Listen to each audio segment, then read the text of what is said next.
Scott McNair, injury attorneys, we fight for the win. Good morning, everybody, and welcome to the Overruled Podcast. It is a beautiful day here in New Orleans. This is one of your co-hosts, David Vignier, along with my co-host and law partner, Brad Scott. Good morning, Brad. Good morning. How are you? We're not frozen this week. I'm doing well. Not only not frozen this week, but what an experience of, as you know, Brad, I got a new puppy, Baker, about 10 days ago, and what a great experience trying to potty train a puppy in the middle of 10 inches of snow that hasn't fallen in southeastern Louisiana since 1895. It really was a delight. I evacuated. I ended up in Disney World for the whole week, so we missed the entire thing. Yeah, I'm going to take the snow over Disney World all day, every day. So you can have it. I had a lot more money in my pocket. Disney World is probably more expensive than Europe. So you could probably take a very nice trip to Italy or Greece for what you pay to go to Disney World these days. Yes. You're actually, your wallet's looking much thinner as I look at you right now. I'm sitting a little lower in my seat. It's not as lifting as much as it was before. Yes. Instead of talking about how much this Disney trip cost you, what I'd really want to talk about today is the upcoming Super Bowl. Obviously, we're all excited. There's been a lot of build-up to the Super Bowl coming to New Orleans. And we know, looking at some stats getting ready for this week, it is anticipated that somewhere between over 100,000 visitors are going to visit the city of New Orleans next weekend for the Super Bowl weekend. New Orleans, believe it or not, Brad, is tied after this Super Bowl with the city of Miami as hosting the most Super Bowls of any city in the country. This will be our 11th Super Bowl. Yep. 11. Miami has hosted 11. And in case you're wondering about the next closest city, it's a city I don't particularly care for. Los Angeles is 8. So they're 3 off of both us and Miami. But it's really neat to know that we live in, we grew up in, and we're, you and I are not truly born in New Orleans, but we're in bedroom communities, grow up and raised in bedroom communities in New Orleans. That our home is, one of the top destinations for the NFL Super Bowl. I didn't realize Miami had 11 Super Bowls. That's I'm actually impressed. Well, I think part of it, right? I've talked to a lot of people who say, like, why does the NFL and the Super Bowl committee like New Orleans as a host city so much? Probably a lot of the same dynamics that play out in Miami. Yet the Superdome is in the middle of our central business district. So visitors can stay in hotels, they can go to restaurants, and literally walk to the game, as opposed to, for example, Arlington comes to mind, where the Cowboys are. You're not necessarily in the same downtown district of Dallas as you are where the actual facility for the team is. And a lot of our major teams are structured that way, and the cities that are home to a lot of our NFL teams don't lend themselves to the type of experience for the fans where they can fly in and stay in the same district where they eat, stay, go to the game, go to the NFL experience, see the sights. The French Quarter is right next to the Central Business District. It's all in one area. Yeah, there's so much more they can do other than just the game, too. So it's a tourist destination, so it makes sense. But one thing we're good at in New Orleans is hosting parties. So just keep bringing them. We'll keep having them. No question about it. And believe it or not, even though I hate both of these teams, both the Eagles and the Kansas City Chiefs, with the fire of 10,000 burning suns. You're making a whole lot of Taylor Swift fans really upset right now, David. I said nothing derogatory about Taylor Swift. I said I hate the Chiefs and I hate the Eagles. And if you talk to literally 90% of NFL fans across the country and you're like, what Super Bowl do you not want to see? They would say the Eagles and the Chiefs. The Eagles, yes. I completely agree with you on that. For various reasons, I apologize if you're an Eagle or Chiefs fan, but it just is what it is. I'm being honest about it. However, did you know the Eagles actually have played in a Super Bowl in the Superdome before in 1981? Were you aware of that? I was not. I was very young in that year, so I don't quite remember it. Yeah, I wasn't born. I was that was the birth date of my brother Benton, and I was 4 years after that in '85. I also took a look, Brad, at current averages of ticket prices. Do you want to take a guess at that? Are they more or less than Taylor Swift tickets? More. Really? Okay. How much? I'm going to start with the average. The average ticket price is $7,479. All right. Miles is shaking his head back there. That's a lot of money for a ticket. But hold on. The scalpers are making out like bandits. That's just the average, okay? The premium tickets are somewhere in the $56,409. Did they let you suit up for the game for that price? You have to be a really serious Eagles or Chiefs fan, I would think, or connected to a corporate account that bought your ticket for you. It's serious prices to get in the game. That's amazing. Yes.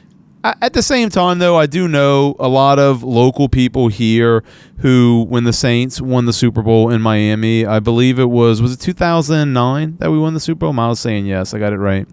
Not necessarily super wealthy people I know who went to the game in Miami, and I'm sure the prices were very expensive for what they would ordinarily pay, but look, at the end of the day, if you're a diehard fan of the Saints, like, I could squeeze to convince myself to spend the money to see them win the Super Bowl. I mean, that doesn't...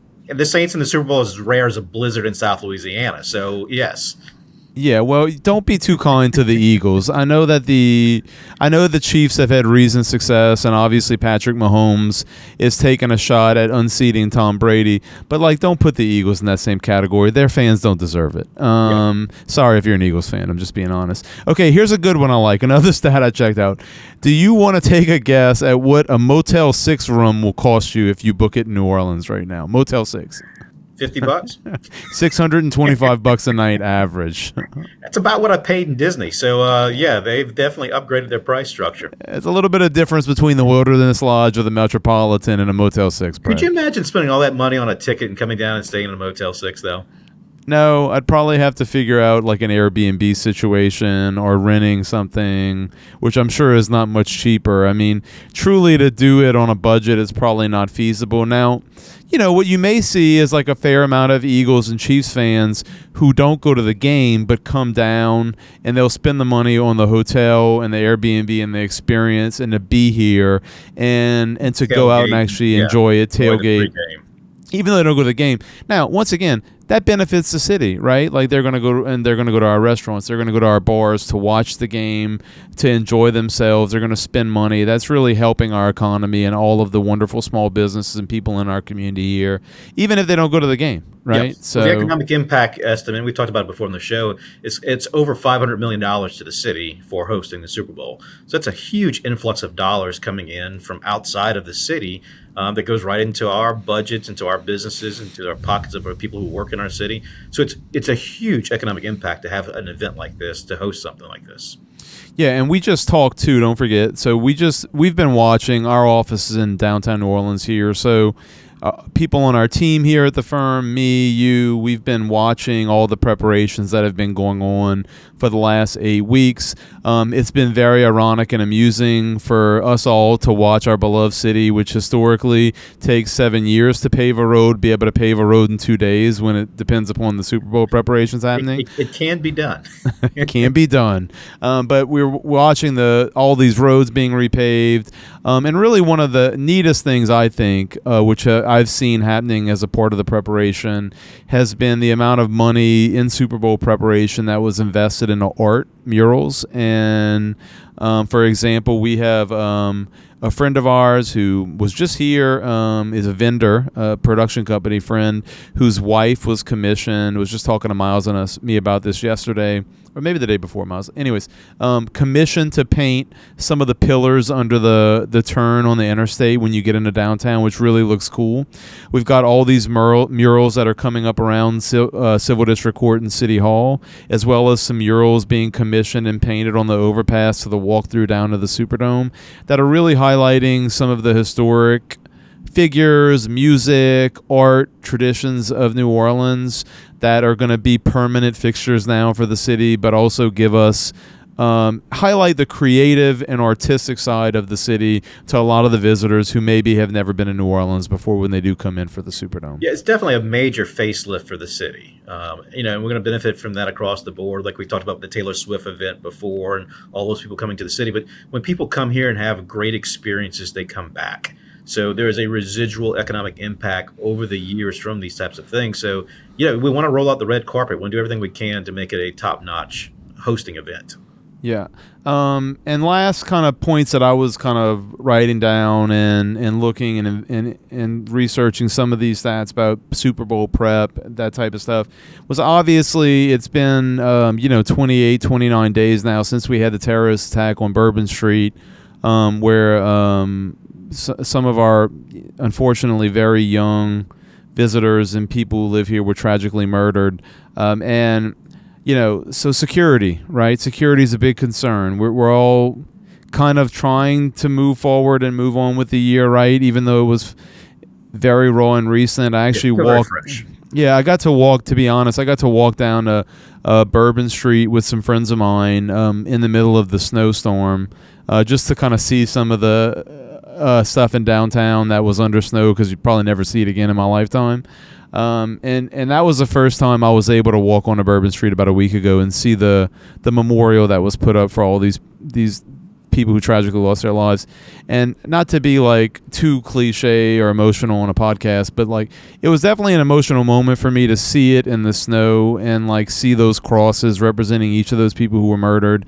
And there's an actual artist who drew pictures of each of them, that they laid the pictures against the wall in the street on that first block.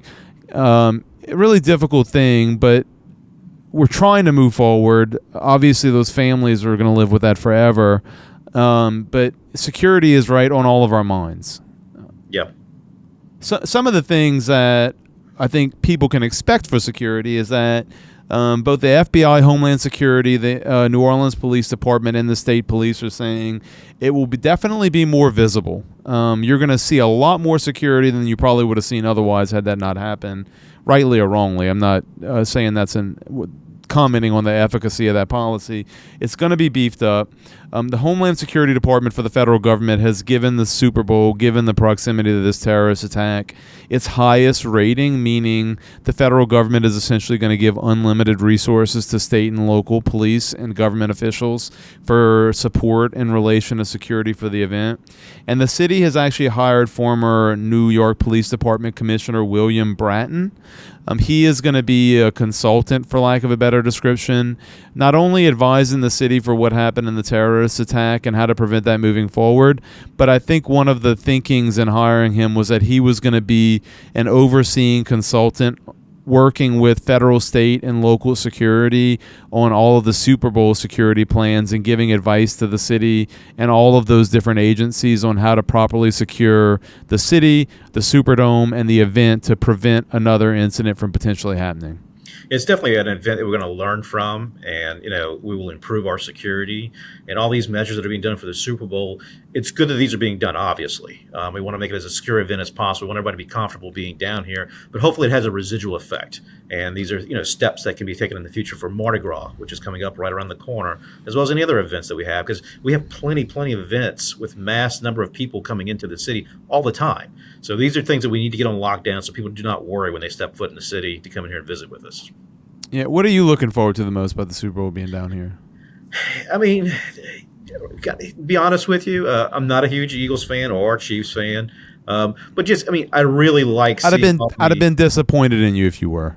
I like seeing all the improvements downtown. When we come into the office every week, and we see the improvements on the streets. These are all things that should have been done probably before this event, but this event was the spur to make it happen. And look, that is the major corridor coming into downtown. When people come in from the airport and they drive into the city, they're exiting right there on Poydras, coming down to their hotels and things of that nature. You want that to be presented in a way that people like it. And it's an appealing thing. I have a group of people in one of the groups I'm in November. They're all coming into the city. So, I'll be their host for the most part, coming in and be able to tour them around the city, and they'll get the benefit of all these things that are being improved by the city right now in hosting the Super Bowl. So that's the biggest thing I'm looking forward to, is just the residual effect and the improvements in the city, in the security, in the aesthetics of the city, these murals. All these things are very positive things. I 100% agree. I mean, I give you a small example to belie your point, which is, we have this 504 Golf, which is essentially like a local spin on Top Golf or Drive Shack, right? That just is getting built off the interstate, right on the in corner. the old times pick site. And I've been watching it. They have been pushing to finish this for the Super Bowl. I've been talking to Miles about it, been talking to some of my friends about it. And like the great thing about that, right, is like, I hope they get it open for the Super Bowl and they have a lot of business and do well during Super Bowl week and the weekend. But the residual of that is after, like, we can do firm events there. Like, you can. It's a great place to go have beers, eat, hit golf balls, have fun. We can do firm events there. You can go there with friends. I want to go there with my nephew. It's right close to downtown. And it honestly, I'm still stung. I forgot who it was. I think it was Jared Allen, that asshole who played defensive end for the Vikings, who said that shit way back in the day where he's like, driving into New Orleans is like driving into Kabul, like Afghanistan or something, what he equated us to. And so I've still been holding that chip on my shoulder against that dude for like probably 8 years now. But, you know, it is a fair point that the aesthetic of driving into downtown didn't always used to look as better as it has gotten. And so, like, you know, having it more clean, seeing this drive in the Top Golf 504 Golf. Sorry, I don't want to call it Top Golf. 504 Golf. Want to be local. 504 Golf off the interstate, seeing the new Fox 8 local first, soon to be moving into that white building right off the interstate by that. The new jail has expanded and is looking more aesthetically pleasing. Like, these things improve the overall aesthetic of our city, and so I hope there is a more positive impression, like you said, for a lot of the visitors that we also will get the residual benefit of when the Super Bowl is over. Yeah, a lot of these eyesores are going away, which is great. And, you know, it's nothing like a deadline of a Super Bowl to make things happen. You know, it's amazing how deadlines make magic happen. 100%. All right, let's end it with a prediction. Who you got winning and score? Oh, I'm giving it to the Chiefs again this year. I mean, how can you fight history? I mean, I don't see any difference between this year and last year. Well, you got a score prediction for us or what? 34-24. Gotcha. Okay, I am also going with the Chiefs. I see them winning it, and I'm predicting the score at 31-27 Chiefs. I couldn't imagine there was any scenario where I would root for the Chiefs, but it only took them having to play the Eagles for me to root for the Chiefs. Have you dealt with the Eagles fans when they used to come down here? They're amazing people. Let's just leave it at that. They were rude to Drew Brees, okay? Like, who could be rude to Drew Brees? Of all people, if there's somebody you want to not like, he's very hard to dislike and be rude to. It's nothing against Philadelphia and their fans. They're the Eagles. We cannot root for them. It is what it is. I know you're not listening, but I really don't like you either, Nick Sirianni. You smug. You know, I'm just going to stop there. I couldn't care less for him either. So I do like Andy Reid. I'm going for the Chiefs, 31-27. You got them 34-24. Let's see where we all land. The hate mail we'll get from this episode. We'll see about that. All right. Well, thank you all for being with us. It's been a great discussion, chatting about some of the things that we're expecting for the Super Bowl coming up in our beloved city of New Orleans. We want to welcome, even though we may have strong feelings about the teams, we want to welcome all of the wonderful people of Philadelphia and Pennsylvania, as well as all the fans from Kansas City and all the Chiefs fans, all the respective fan bases. We want you, irrespective of my personal feelings of how smug and truly disrespectful some of you can be, that you have a great time in New Orleans, spend a lot of money, have a good time, and best of luck. This has been a fun discussion, an interesting discussion. Brad, thank you all once again for tuning into the Overrule Podcast, brought to you by the Scott Vicknair Law Firm. We will catch you next time. Y'all take care. Scott Vicknair, injury attorneys, we fight for the win. Information is for illustrative purposes only and does not constitute tax, investment, or legal advice. Always consult with a qualified investment, legal, or tax professional before taking any action.